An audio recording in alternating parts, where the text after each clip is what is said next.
Alright guys, welcome back for another episode of Crappie Connection. I got myself Justin Berry, got my sidekick Brad Chappell here. Brad Chappell.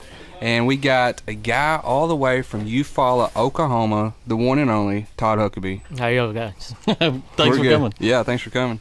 Man, you for one, how long was the drive over here again? It's about 7 hours. 7 hours. 2019 Grizzly Jig Show event here in Crowdville, Missouri. You're pretty much here every year, right? Yeah, somebody asked me that the other day. I don't know how long I've been coming. I know I was here when I had signature rods with Quantum, so 10 years. 10 years. Probably, somewhere around in there. And how many, you're a guide on Eufaula, right? Yes. And how many years you been guiding? Going into 20th. 20 years. And how old are you? 44. 44. Goodness. You want to ask him how much he weighs, Justin? Or what? Well, yeah, well, you know. I actually don't know. Be. I know, but the difference between 34 and 44, I got shorter and fatter. Oh, goodness. I don't know what happened. All right, so if you follow Oklahoma, y'all pretty much have standing timber. It's a one-pole action kind of lake over there, right? Well, as a rule, or no, there's not that much standing timber. Okay, so out of 107,000 acres, I'm going to say there's probably only about 7,000 of standing timber. Really? Yeah, it's a pretty wide open lake. It's not like a Truman or a Lake Fork. Yeah. But you know, as far as the tournaments go, yeah, that's where they're going to be. So anybody that, which I never fish Eufaula. Brad, you fish Eufaula? Yeah, right? I've been okay. there. So anybody that wants to travel there and kind of fish or whatever, what kind of weights are you looking at for 7 fish come springtime? What they can get their head or their stuff into? Oh, I think, you know, if you've got 11.5 to 12.5, you're going to be there. A lot of it depends on the weather, and so you might have guys that actually are busting them really well, and we get a cold front come through, and I really wish, and I hope somebody out there is listening, they always have the tournaments there in April. If they would have them there in March, the weights would be bigger, our weather's more consistent. We don't have the strong thunderstorms and the heavy rain. We might have some rain, but those fish are more of a pre-spawn. If you did it then, you know, 14, 15 would be legitimate weight for probably the top 4 or 5 teams. That's good. But, you know, when they have it there in April, 11.5 to 12.5, somewhere in there. I got you. Guys that's watching on YouTube, you got Lance back here getting some tips for all the guys, buying all the rods up in the front. How many rods y'all think y'all sold today, Lance? I would hate to even venture to count.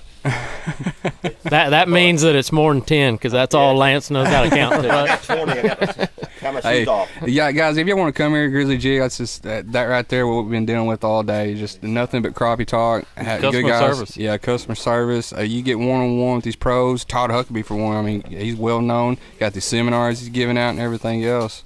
Brad, you want to start with some questions? I see you looking at your phone. Oh, definitely. I'm always ready for some questions, especially for Todd. I've known Todd for several years now, but you always read about him, you know, from years ago, and so he's one of the founding fathers almost in my mind as far as reading magazines and different articles.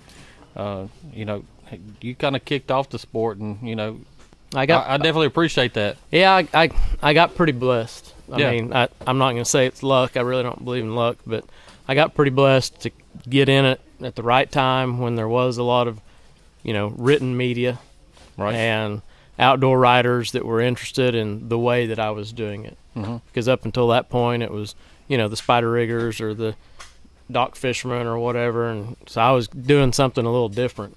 Yeah. And I wasn't the only one. They just kind of singled me out of, oh, you're going to be our spokesperson for that. And so, yeah, it got pretty lucky. What we talked about just a second there is what is your style fishing? What do you prefer? What is your favorite way to go catch them?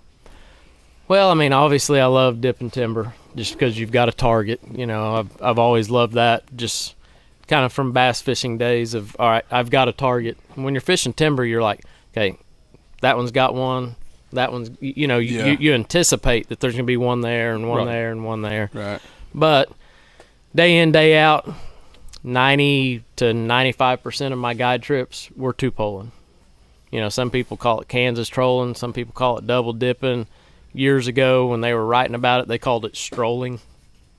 Strolling. Yeah. And so pretty much How fast do you move when you're strolling or double dipping? it depends on how aggressive the fish are. But most of the time we're moving pretty slow. kind of about like what a guy would be spider rigging. Right. But it's just neat because everybody's different and everybody's got their little niche. But 99% of the people that call me will ask me up front, like, "We're not gonna be spider rigging, are we?" Right. And I'm like, "Nope." And they're like, "Okay," because I want to feel it. Mm-hmm. Yeah. Whereas opposed to you or some of the other guys, they know that that's what you do, and they call you and they're like, "Hey, you're not gonna make me stand up all day and jig fish," because they want to relax. So, that's what's great about this sport is that I get a lot of the younger, more eager guys, as opposed to like Brian Young that's on Eufaula. He's a spider rigger. He gets the guys that man, they just want to kick back and watch rods, and at the end of the day, it's fish. 100 fish is 100 fish, no matter how you go about catching them. And it all just depends. But for the most part, we're 2-poling, 2 jigs. I always fish an 1/8 on top and a 1/4 on bottom. Is that what you got in your boat right now? Is that what your rig is set up right now in your boat at home? As far as the jigs? Yeah. Yep. Every rod will have a 1/8 ounce on top and a 1/4 on bottom. And we've got 2 jigs that are about 12 to 14 inches apart. And I get them up there, and, he'll be standing right behind me on the trolling motor. And, of course, I'm still old school. I've got a remote. I've got the Ultrex and stuff. But a lot of the guys, they want to come and they want to see how I'm positioned in the boat and how I'm running the trolling motor. But he'd be standing right behind me, and you'd be standing right behind him, rod in each hand. And we're just 99% of the time fishing break lines. Yeah. Just simple break lines. Basic crappie fishing. Just as easy as it gets. I noticed one thing about your setup, I did look at it last night, was it looks like your top jig, that 1/8, it's only sitting about 2 inches or 1.5 inches from the main line. Mm-hmm. And I know, like long line, and I try to kick the top jig, 4 to 6 inches off of, but I noticed yours was actually really close to that main line. Is there a reason behind that, or not really? Experience? Yeah, I mean, it seems to work. Mm-hmm. And, I tie that loop knot, and I will tell you that is one thing I've noticed over the years. If they get hung up and they break it off and they tie it directly to it, when they get hung up again, they're going to lose it. Mm-hmm. It seems like that loop, if you bump a rock or something, it just allows that jig just kind of... I'm a believer in loop knot, and I've asked everybody that interviewed so far as knots goes, and you're the only one that's actually, besides myself, that like a loop knot. Really? Yeah. That's It interesting. is. It's so easy and it's so strong for me. Yeah, same here. Yeah, and it's anybody that doesn't believe in it really needs to look at it. Well, they need to get in a tank. See, a lot of the shows that I do, this one's different in store, but a lot of the shows that I do are in trade shows. Yeah. And they've got us on top of a bass tank. Right. Yeah. Okay. So when you're doing that and you can see how a jig reacts in water with a loop knot being as opposed to being tied directly to it, it might change your mind a little bit. Yeah, I totally agree with it. Loop knot, let it flow. Do you ever put anything else on the line to attract them as far as like blades or anything? Have you ever tried that? Yeah, I mean, I just like everybody, years ago, I was experimenting with so many different things, making my own stuff and this and that. And, I'm pretty lucky that on Eufaula, where I live, I mean, if the 3 of us went today, we'd have had 111 before we even started this at noon. Wow. Really? I mean, our lake fish is really easy. And so if I was fishing the tournament trail, like some of the guys, and going to some of these lakes that don't have a good population, or I was trying to get the edge to catch a bigger fish or whatever, I would experiment with it more. But no, I just keep it simple. Mm-hmm. And, you and I, Brad, we talked the last couple of days about what's coming up. Right. Yeah. And now we know and we can see a lot of that stuff doesn't matter. Absolutely. It doesn't matter. Anything we kind of touch on it here is, and I noticed Todd's. I mean, I look at everybody's poles and their setups as they're doing these seminars today and yesterday as well, but I noticed that you had one color up top, one color on top, and another color on bottom. And that really struck me real quick, and I was like, he's going just totally opposite with colors. Well, and here I'll show you, and I'll show you the reason why I actually had that set up. He's got a bag of tricks. You see this? I like it. I love it. No, what? Oh, what is that? Oh, that is secret sauce. But Oh. no, the reason why I had those set up is because I was trying to explain to people with this live scope. It's a big talk on social media right now. It's blowing up. It's definitely going to be a big deal. Yeah. Okay, so, you know, guys like me or Kevin Rogers or whatever, they've been preaching big baits as longer than anybody. In our mind, and I can't speak for Kevin, but I can tell you we've talked, and we always thought, man, them little baits, the reason them guys don't catch on them little baits because them fish in that muddy water can't see them. Right. Wrong. They can see them. They can see a split shot. Put a split shot on the end of your line. Drop it down there where you're looking at them. Watch a fish come up to it. They'll go to it. They can see it in muddy water. But my point in there was, you know, two completely different colored jigs. You got black, pink, white, and chartreuse tied on the same line. Totally opposite. Yep. And fish A over here will pass this up and eat that one. And then the next three will eat this one. And then the next one will come up and look at that one, and then as soon as he sees this one, we'll eat it. You got a good buffet lined up. And so it's kind of like, you know, like I talked about in the seminar, you got 90 people, and we all go to the same restaurant. Almost everything on the menu is going to get ordered. Right. Almost everything. Promise you. And them fish are that way. There's never, as we're seeing now that we're watching them live, there's never a majority of fish that want the same thing. They all want something different. They all want something different. And that's why, you know, if I was fishing a tournament against you at Truman, and you went to Truman and black and pink's the hot color on Truman, except for, you know, the June bug and, you know, white and chartreuse. Right. Everybody catches them, but everybody knows that this will catch them. So you're fishing a hedgerow in front of me, and you and him are both using this because that's what you're catching them on. And I come behind you and use this, and I'm like, oh, them jokers, they didn't catch these fish. Look at this. Yeah. I'm better than they are. I'm catching fish behind you. Well, yeah. Simple, different color. Right.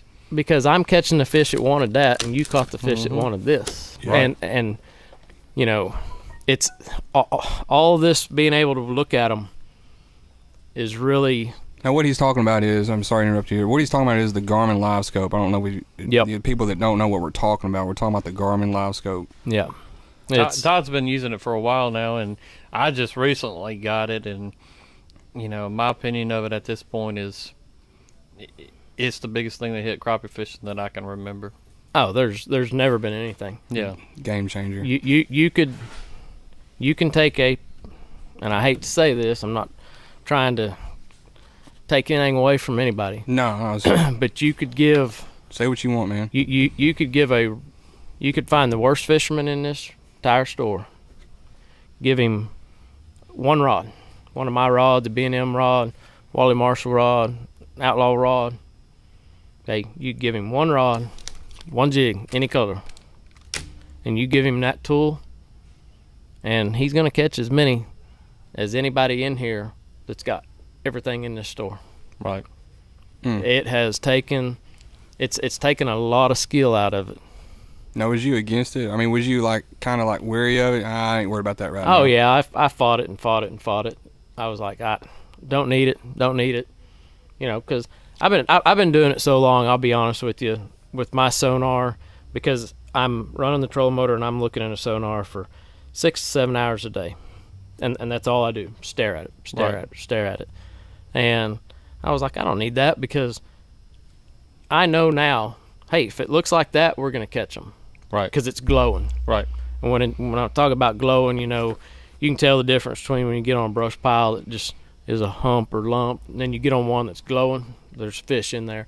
And there's not only fish in there, but they're moving because it's glowing, you know. And do I need it to catch 111, you know, limit for guiding? Obviously not. But what's cool about it is what it's taught us about fish behavior. Exactly. Yeah. Opens up your eyes. And just like the color deal right there. Oh, yeah. You know, I told the guy the other day, he said, so what are you saying? I said, I'm saying if you come and get in my boat and I got a rod in each hand, you got a rod in each hand, you got a rod in each hand, that's 6 rods, that's 12 jigs, we're gonna have different color on every one of them. And what I've found is that now I can fish hard, because guess what? If I was using this one and y'all were too, and I come through before y'all, I'm catching them. But if y'all all got got orange and chartreuse, right? You're catching different fish that wanted that different color, right? And that's what, just one of the million things it's taught us. I guess, you know, one of the things that I really look forward to doing more with is, like you said, pulling up on a brush pile and say, well, all right, they're not hitting the black and pink, or they're not. You get to really see what these fish are wanting without a shadow of a doubt. It takes all that guesswork as far as trying to figure out a color, because these fish, you're going to be able to see their behavior going up to that jig and saying, all right, I'm going to commit to it, I'm going to go ahead and eat it, or no, that's not appetizing. So I mean, it's going to take a lot of guesswork from every tactic out there, from dock shooting to single poling, strolling, to long lining, to spider rigging. It's everything. And you know, I can't remember if it was you and I that were talking yesterday, but what the other thing that it's going to really change in tournament fishing is that once these guys see how many big fish there are everywhere, right? Guys are not going to be running from spot to spot to spot to spot. I mean, they're going to get on an area and they're going to be like, well, yeah, here. We're not doing any good, but why leave? Because there's 25 2-pounders swimming around right here. All we got to do is figure it out. And so I think it's going to make people a better fisherman of trying to figure it out, because now you know for sure they're here, without a doubt, and they're this big. Yeah. Well, I think a lot of the misconception too is going to be like, well, I can see them so well, I can automatically catch them, and it's just not going to be that. You're going to have to experiment with the actions and the scents and the colors and everything else. The guys that really play with it a lot, they'll be able to catch over 90% of them. But you know, the other upside to that, I had somebody just in my seminar 2 hours ago ask me, and I actually used you as an example. They said, do you think that they're going to have to control this somehow because of fish getting, you know, overfished, overcaught? Do you think it's going to hurt the total numbers? And I said, I think it's going to do the opposite. Kind of like what you and I was talking about. You know, how many fish under 12 inches a year do you kill? Right. Quite a few. Oh, yeah. And probably more than you're admitting to. Yeah, I mean, there's no telling. Right. Because, you know, just they swallowed it. And sometimes, man, they can just be barely hooked, and you take them off, and for whatever reason, it did them in. Well, now, you're not going to be catching them little fish anymore. So you're not going to be catching them, and you're not going to be hurting any of them. They're going to be your 1 and 2 year olds, man, they're going to be pristine. They're going to be just gorgeous, uncaught, unmolested fish, because you're going to be like, nope, don't, that one's, you know, that's not a keeper. Don't even mess with him. And so I think it's actually going to help. I really do. Yeah. And I think that you'll see more and more and more guys catching those big fish and releasing them. Because it's not like before where, oh, this is the biggest fish I got ever caught. I got to carry him around all my buddy's house and show him to him and stuff. Because now they're going to be catching them. Well, you can say, well, I just caught a 3-pounder, but I seen 3 more that swam right past him. That was bigger.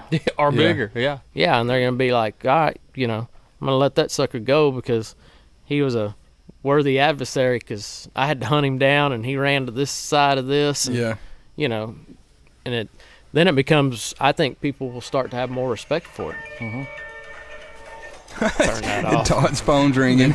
busy guide. That's funny. That was the first right there for us. Speaking of the Garmin there, I mean, you gotten it to where close enough where you pretty much know how big that fish is, right? Yeah, I'm still not as good with it as some of the guys that have been using it a little bit longer, you know, like Josh Jones and some of these guys that, man, he's been using it way longer than I have. But yeah, I'm dialed in enough to where I can tell you. That's awesome. That's awesome. You got any questions, Brad, on your phone? All right. it should go definitely along what we're talking about. But if you had one chance to go anywhere in the United States right now and go crappie fishing, what lake would it be? Where at? Our area. Clear Lake or Castaic in California. California. I'd like to go out west, huh? Dude. Tell us about that. You know something we don't. I want to know. All I can tell you is that through Instagram now, and you know how Instagram works where you can follow hashtags and post to people. Yeah. Man, all of us, you Mississippi guys, the Georgia guys out there listening, the South Carolina boys, the Florida boys, us Oklahoma, you Texas guys, all of our big fish that we're so proud of that we catch every once in a while, don't hold a candle to what they're doing out really there. That's what I've been hearing. And I've been following a little bit. We've been talking a lot more, trying to get.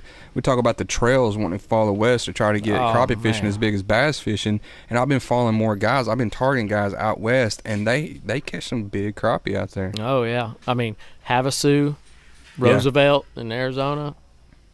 You probably just flew over Roosevelt, didn't you? I'm sure.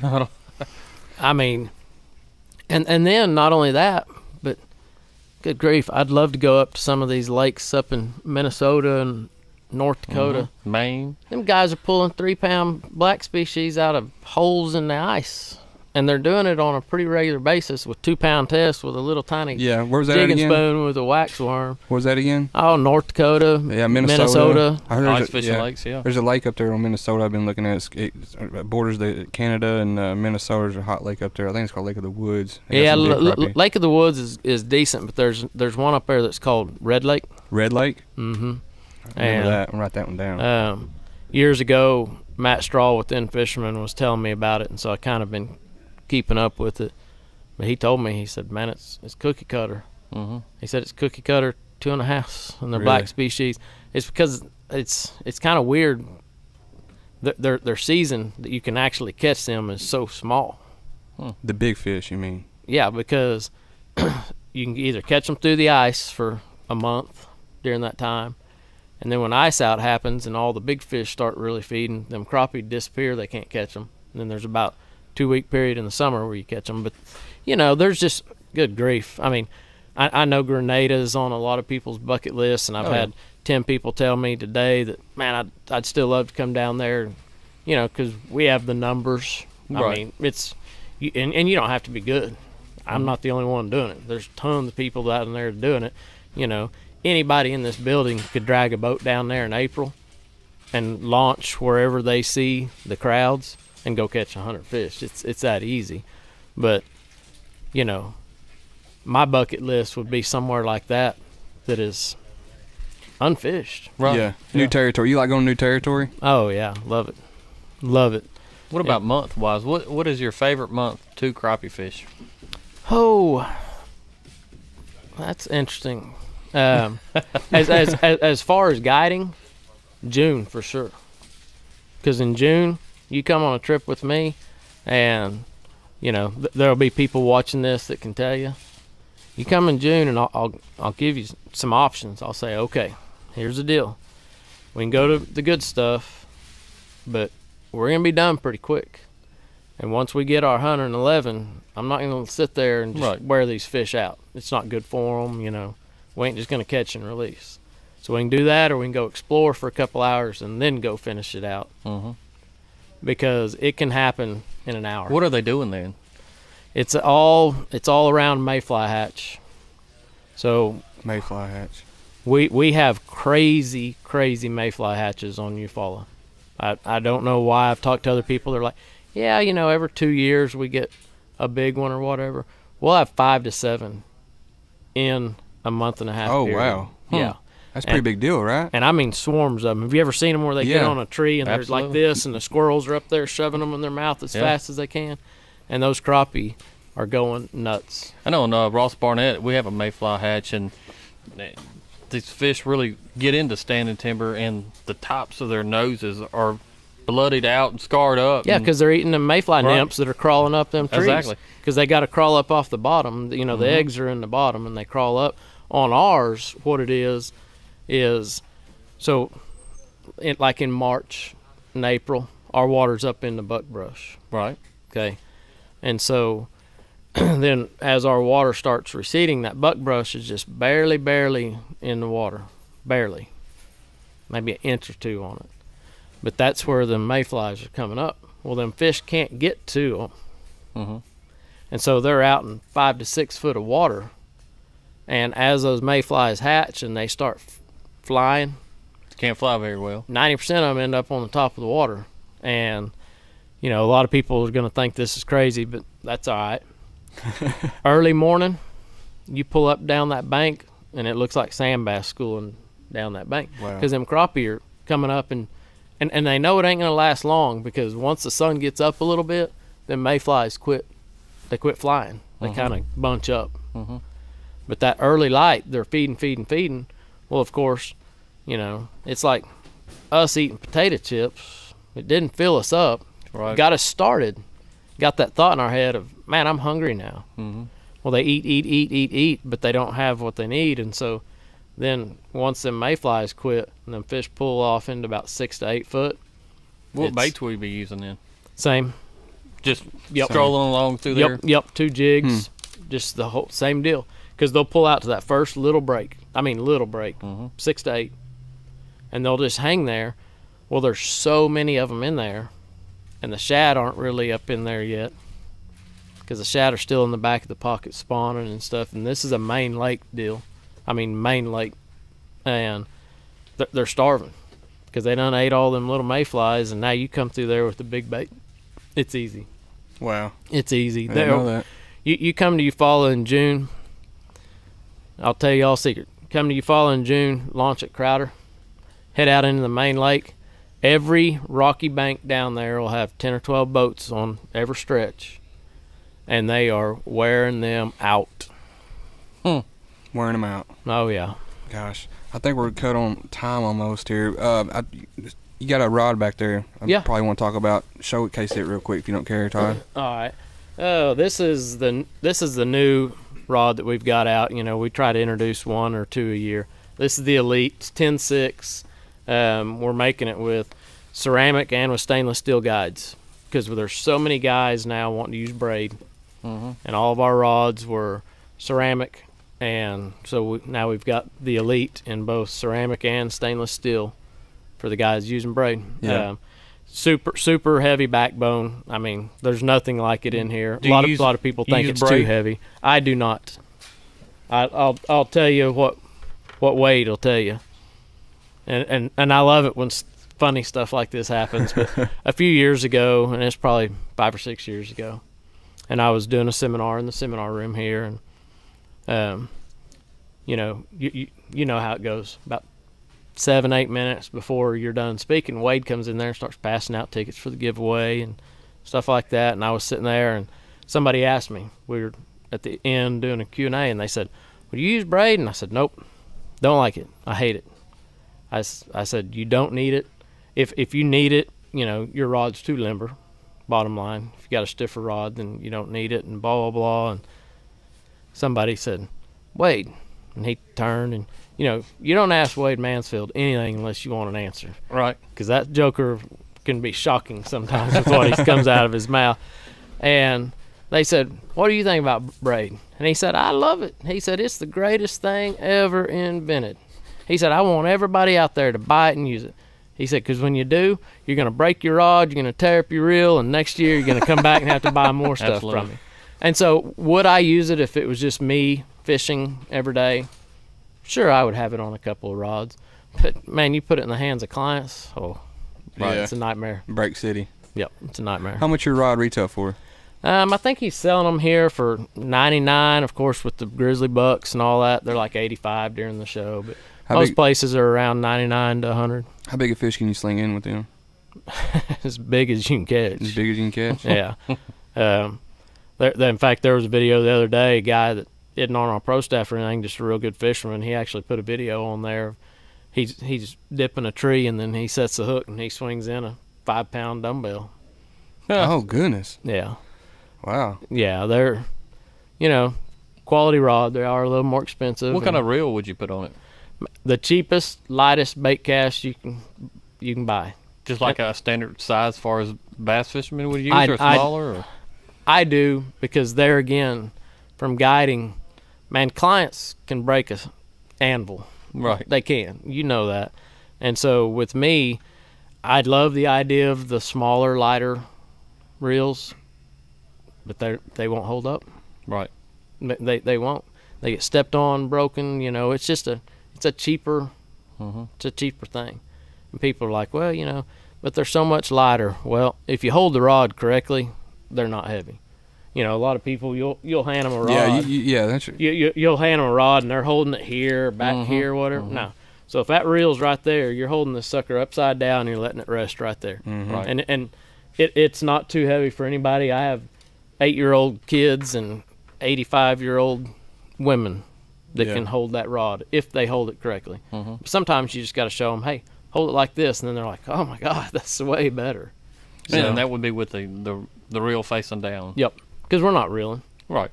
I mean, I'm always fishing shallow. Going to be fishing shallower now, kind of like what he's talking about. Right. But, man, I like your whole thought process with everything. How if you had one tip to give everybody, what would it be? I know his answer, I bet. What's that? Shallow. Yep. Shallow, shallow, shallow, shallow, shallow.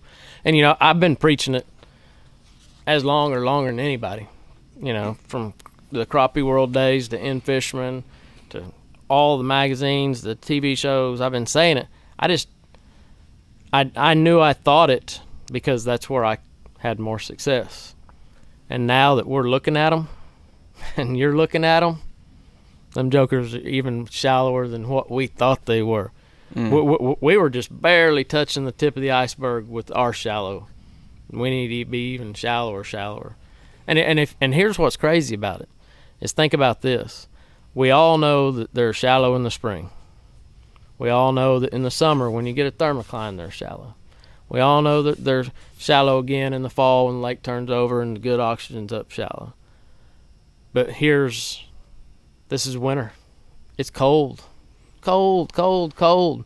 This is when the only people that had an argument for deep would have an argument is right now, and they're getting blown away. Wow. I mean, anybody with half a head now, once they get this, and they're like, oh, okay, yep, I was wrong.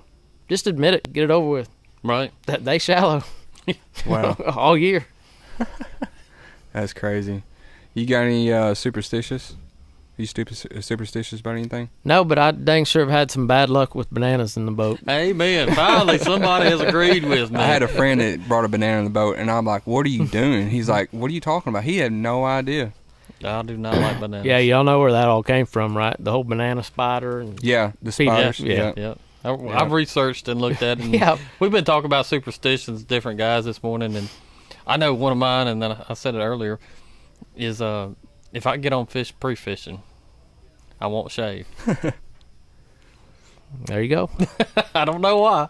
That's Hey, just something I come up with. I've heard worse. I've heard people say we got to wear the same underwear Well, yeah. Right. till the end of the tournament. You know. Uh-uh. So I'll take shaving from a partner over not changing their underwear. Clean any day. underwear. Right. You got anything else you want to No, man. ask? Todd, what about you? You got anything you want No, Say I mean anything? the only other thing is this new product from Bait Pro. It's called a bait booster. to... Can I see it? Yep, it is. It's pretty incredible, and you know it's kind of like how we've touched on live scope. Mm-hmm. You know, none of us really want to talk much about a lot of what we've learned because we kind of want to keep that All right. Dear, close to your heart, huh? Yeah, and that's kind of like this because I'm telling you, now that we can see them and see how they react to crappie niblets and all this different stuff, now this UV stuff, trust me, The way to go. man. When they ain't hungry and happy, yeah. And of course, when they are hungry and happy, it just makes them happier quicker. Mm-hmm. But man, when they're inactive, yeah, Really? it's They sell it here at Grizzly Jig. How much is that? Yeah. $3.99? yeah, $3.99. Actually, Grizzly Jig this weekend at this show, they're the first people to have it. Really? Oh, wow. So it's a brand new product here. Yep, it is. So, you know, and the great thing about it is you know, like these baits are already UV, but your minnows ain't. and we was talking about them fish following your minnows and stuff, and you wondering why they weren't eating them. Every once in a while, a little something. I'm gonna try it. I mean, just I'm gonna go out there and buy it right now. Hey, the good thing is now you're gonna be able to watch them react. Absolutely. And you're gonna be able to call me out on it if it don't work. I'll say, what that Todd Huckabee told me. Hey, man, I'm telling you, like we talked, next year, every show we go to will be night and day different than any show we've ever been to before. Mm-hmm. Because now, not only us, but the audience, because a lot of them are going to have it, man, you better be on top of your game. You better not say anything in there that's kind of just a thought in your head, because you're going to get called out on it by everybody now, because they're going to be like, that ain't true. I've been watching them every day for the last year. Yeah, look at this video on my phone I got here. Right, yeah, man, it's going to... Gonna change fishing. Oh, yeah. And it's going to change a lot of people's attitudes. Yeah, yeah. And ideas. Well, nothing else to add. We're pretty much done here, I guess. I appreciate Todd coming on. You bet. Enjoyed it. Yeah, a special thanks again to Grizzly Jig, having us back out here in the back, grabbing all these pros, talking to them, get some input on everything. Other than that, I'm Justin Berry. I'm Brad Chappell. Todd, appreciate it, man. You bet. Enjoyed it. All right, see y'all later. Holler. Big muddy river, place I'll always remember. Cabin on the lake and a fishing pole. Forever here I'll rest my soul. I can